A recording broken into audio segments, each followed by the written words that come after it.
आइए सीटेट में जलीय आवास के बारे में पढ़ते हैं। जलीय आवास में पढ़ना है ताजा जलीय आवास। नदियां, झीलें, तालाब, झरने आदि ताजा जलीय आवास हैं।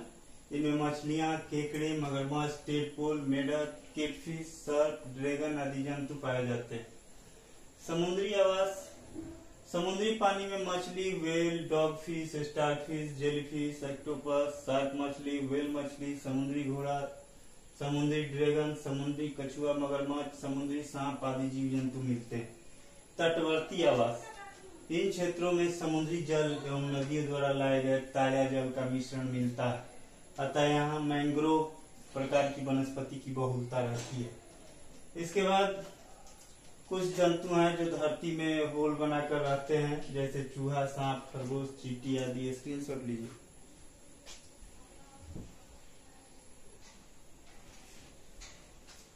मनुष्यों में पोषण, मनुष्यों में भोजन करने से लेकर पाचन तक की प्रक्रिया मुख्य रूप से 5 चरणों में होती है। अंतर्ग्रहण, पाचन, अवशोषण, स्वांगीकरण, उत्सर्जन। देखिए, अंतर्ग्रहण में भोजन प्राप्त किया जाता है तथा ग्रहण करने की प्रक्रिया को भोजन प्राप्त तथा ग्रहण करने की प्रक्रिया को अंतर्ग्रहण कहते हैं। ये प्रक्रिया मुंह से शुरू होती है। पाचन, भोजन में पोषक तत्व जटिल रूप में उपस्थित होते हैं। पोषक तत्वों के जटिल रूप से साधारण पदार्थों में बदलने की प्रक्रिया को पाचन कहा जाता है। ये प्रक्रिया पाचन तंत्र में उपस्थित विभिन्न अंगों के द्वारा की जाती है। अवशोषण, पोषक तत्वों को पाचन के बाद रक्त में मिलाने की प्रक्रिया को अवशोषण कहा जाता है। अवशोषण की प्रक्रिया पूर्ण रूप से क्षुद्रांत और आंशिक रूप में बृहद्रांत में पूरी होती है। स्क्रीनशॉट लीजिए।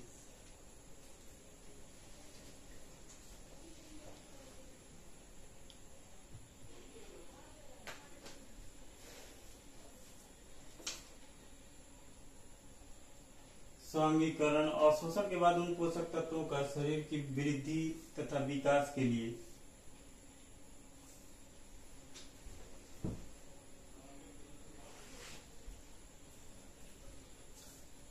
अवशोषण के बाद उन पोषक तत्वों का शरीर की वृद्धि तथा विकास के लिए उपयोग होने वाली प्रक्रिया को स्वांगीकरण कहते हैं।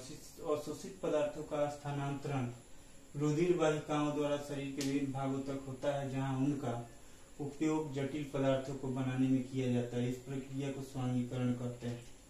उत्सर्जन, भोजन के पाचन के बाद बिना पचे हुए भोजन को शरीर द्वारा बाहर निकालने की प्रक्रिया उत्सर्जन कहलाती है।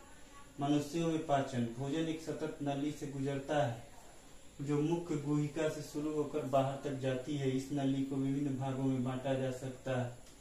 मुख्य गुहिका, ग्रास नली का प्रशिका, अमाशय, क्षुद्रांत, बृहद्रांत। स्क्रीनशॉट लीजिए।